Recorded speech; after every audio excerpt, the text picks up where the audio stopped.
এই দুনিয়ার আগের জামানায় মানুষেরা অনেক সময় স্বর্ণ রূপ মূল্যবান ধাতুগুলি সম্পদগুলি ওনারা জমিনের মধ্যে রাখতো, আর সেই সমস্ত কিছু জমিন বের হওয়া লাগবে না। আল্লাহ বলেছেন যে রাজা আল্লাহ বের করে দিবেন।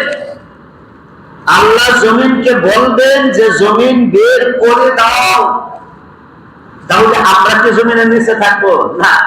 সবাই বের হবে, যত প্রাণী আছে সব বের হবে, সবাই উপস্থিত হবে। জমিন তার বোঝা সমূহকে বের করে দিবে। স্বর্ণ রূপ যত ধন ছিল, যত ধনভাণ্ডার ছিল সব বের করে দিবে। ওয়াকালাল ইনসানু মা লাহা, এই অবস্থাটা দেখে মানুষেরা বলবে হইলটা কি? ওয়াকালাল ইনসান, মানুষেরা বলবে মা লাহা, কি হলো, কি অবস্থা, কেমন কেন? আজকে জমিনের নিচে অনেক স্বর্ণের খনি ছিল, সেই খনি বের হয়ে আসবে। অনেক রূপর খনি ছিল, বের হয়ে আসবে। অনেক ধাতু ছিল, সেটাও বের হয়ে আসবে। অনেক মণি মুক্তা জওহরাত, সেগুলি বের হয়ে আসবে। যত প্রাণ সেটা মাটির নিচে দাফন করা হয়েছে সব বের হয়ে আসবে। এমন অবস্থার মধ্যে পরিস্থিতিটা দেখে মানুষ বলবে ওয়াকালাল ইনসান, মানুষেরা বলবে মা লাহা, এ জমিন তোমার কি হলো? আল্লাহ রাব্বুল আলামিন বলেন ইয়াউমা ইযিন তুহাদ্দিসু আখবারাহা, সেদিন জমিন তার সমস্ত বৃত্তান্ত বর্ণনা করে দিবেন, সমস্ত কিছু বের করে দিবেন এবং সমস্ত কিছু বর্ণনা করে দিবেন। বিআন্না রাব্বাকা ওয়াহালাহা, কেননা তার রব তাকে নির্দেশ করেছে, হে জমিন তোমার যত কিছু বৃত্তান্ত ছিল সব কিছু তুমি কি করে দাও, বের করে দাও। ইয়াউমা ইযিন ইয়াসদুরুন নাসু আশতাতা, সেদিন দেখবে মানুষদেরকে দেখবে নানান দলে, নানান নীতির মানুষ, নানান ফরেতে, নানান দলে, নানান অবস্থায়, নানান ভাবে মানুষেরা সেদিন ময়দানে মাহশরের দিকে দৌড়িয়া যাইতে থাকবে।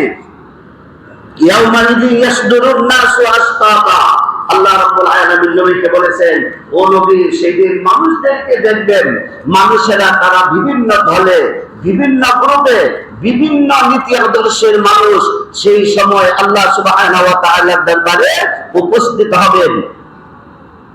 লিউরাউ আমালাহুম, এবং প্রত্যেকেই তাদের আমল সমূহ দেখবেন। লিউরাউ আমালাহুম, সবাই তাদের আমল সমূহ, দুনিয়াতে যত কৃতকর্ম করেছিল, দুনিয়াতে যা কিছু করেছিল সমস্ত কিছু মানুষেরা দেখবে। লিউরাউ আমালাহুম, তাদেরকে তাদের আমল সমূহকে, তাদের কার্যাদি, তাদের কর্ম, তাদের সমস্ত কিছু তাদেরকে দেখানো হবে। ফামাইয়া আমাল মিসকালা যাররাতিন খাইরান ইয়ারা, যে ব্যক্তি কোনো পরিমাণ কোনো খারাপ আমল যদি করে থাকে সেই খারাপ আমলটাও বান্দা দেখবে। ওয়ামাইয়ামাল মিসকালা যাররাতিন শাররান ইয়ারা, কোন পরিমাণ যদি কেউ খারাপ আমল করে সেই আমলটাও বান্দা দেখবে।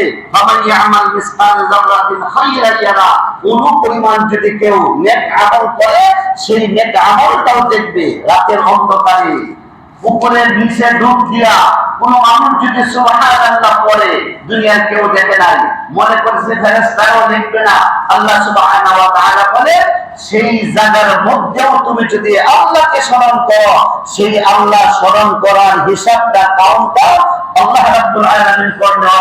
তিনি কে? আল্লাহ। এইজন্য আল্লাহর একটি গুণ আছে, আল্লাহু সামিউন বাসীর। আল্লাহু সামিউন বাসীর, আল্লাহ শুনেন এবং দেখেন।